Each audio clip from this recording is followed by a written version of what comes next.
The onus is on you to know what is and is not allowed in your checked luggage. Today, I'm running through the most commonly prohibited items, as well as some surprising exclusions. I'll also touch on some items that aren't prohibited, but are better off in your carry-on. Let's do this.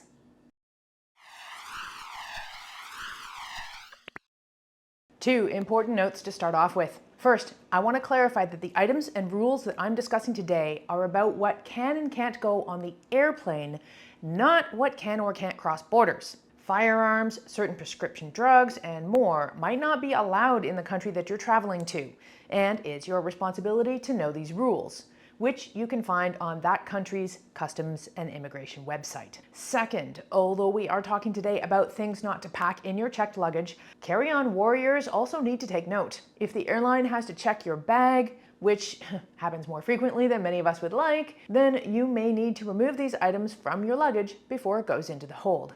It's in times like these that I love my trusty packable backpack, which goes with me on every trip always. I just pull it out of my personal item bag and whack a few things in here that need to come on the plane with me when I'm forced to check my carry-on luggage.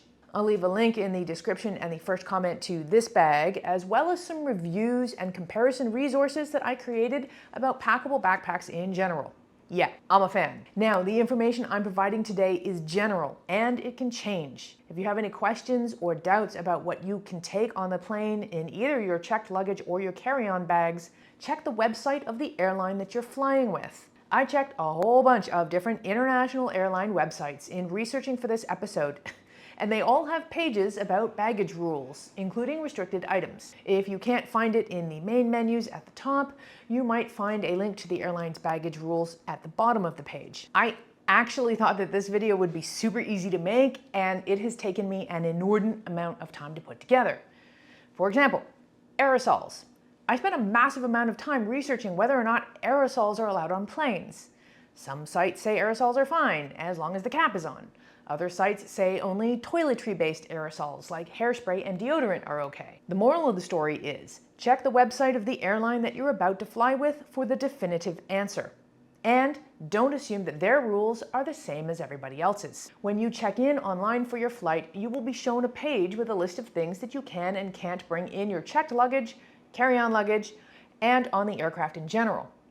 Most check-in processes require you to agree that you are in compliance with these regulations. But since most of us develop our packing lists at least a little bit in advance of checking in, here are the most commonly prohibited items. So let's just get aerosols out of the way and say that in most cases, they're not allowed, unless it's for medicinal or toiletry use. Other aerosols like spray paint or cooking spray are flammable and pose a fire risk, which leads me to a much larger category of flammable items. These are prohibited in the cargo hold because fires are harder to detect and almost impossible to extinguish promptly when the plane is in the air. Compressed gases like oxygen tanks, scuba tanks, butane, and propane are the worst offenders in the terms of flammability.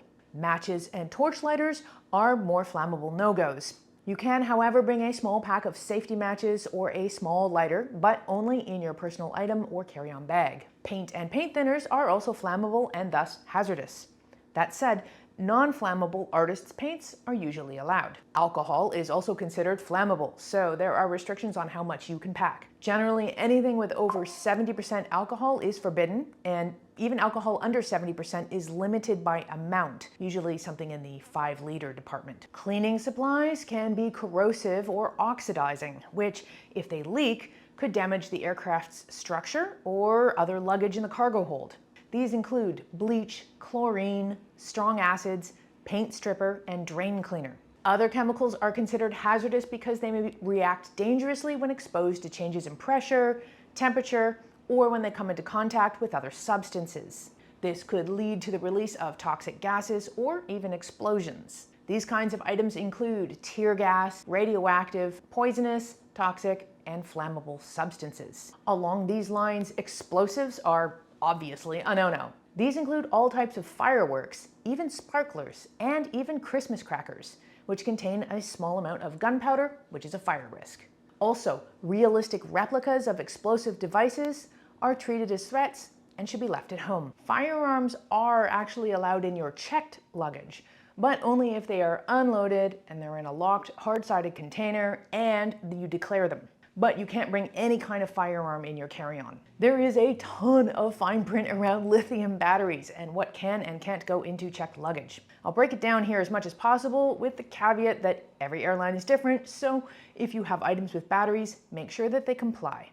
On the whole, if you want to be safe, then just assume that nothing with a lithium battery can be checked. This is because if a lithium battery is damaged or short circuits, it can cause a fire, and this is an extreme risk while flying, especially if the battery is in the cargo hold, which can't be easily monitored or quickly accessed if a problem develops. Common items with lithium batteries that can't be checked include laptops, smartphones, tablets, portable chargers, cameras, drones, vape pens, and e-cigarettes. Also, if you have smart luggage that has a battery or power pack, it needs to be removed before the luggage can be checked. In most cases, you can bring these battery items on board in your carry-on. However, it's important to know the watt hours. Some super beefy power banks have really high watt hours, which aren't permitted on the aircraft at all. I have a friend who was traveling with a super high capacity power bank that was confiscated because it exceeded the allowable limits. Generally, you'll be able to get a 100-watt battery on board with no problem, and some airlines will allow a certain amount above 100 watts as long as it's inspected. The bigger the battery, the higher the risk of something going wrong. This means lithium battery-powered vehicles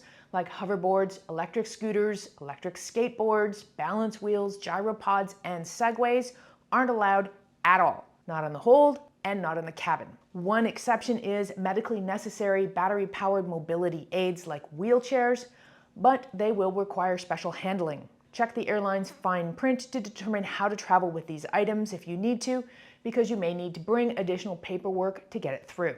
Here are a few more slightly random items that many airlines prohibit in checked luggage. While not actually prohibited, some airlines restrict cremated remains from checked luggage. Truth be told, it's not one of those things you usually want to risk losing, so it's probably better to carry it in your hand luggage anyway, out of both respect and safety. Emergency position indicating radio beacons are also restricted, and they require special airline approval due to the signal transmission. Live fish or coral need to be in special containers in your carry-on, and the airline may need to inspect it. Although I did see some language around being able to check live lobster under certain circumstances. So, as with many items on these prohibited lists, it's best to check the airline and the route you're planning on flying before you bring along your fishy friends. Lastly, mercury thermometers or barometers are restricted in checked luggage due to the mercury content. The final airline quagmire is cannabis products. If you're flying domestically from and to a place where CBD products are legal, you might be able to carry on or check CBD products as long as they have less than 0.3% THC content. If you're flying internationally, that might not be the case, even if it's legal in both your origin and your destination. As for THC, for the most part, it's not allowed in checked or carry-on luggage. In the United States, for example, THC is still a classified Schedule I controlled substance under federal law.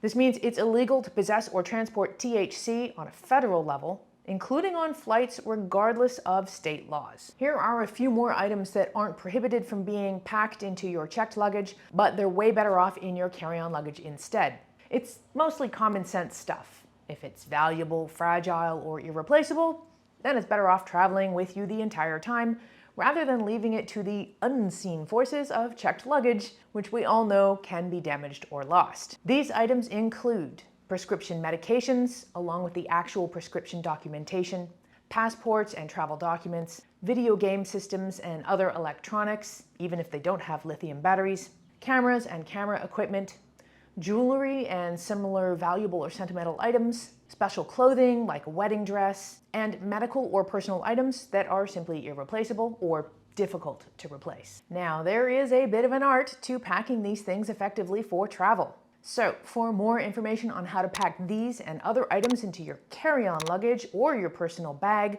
check out these two videos. I'm Nora Dunn, aka the Professional Hobo, and I'll see you next time. Bye!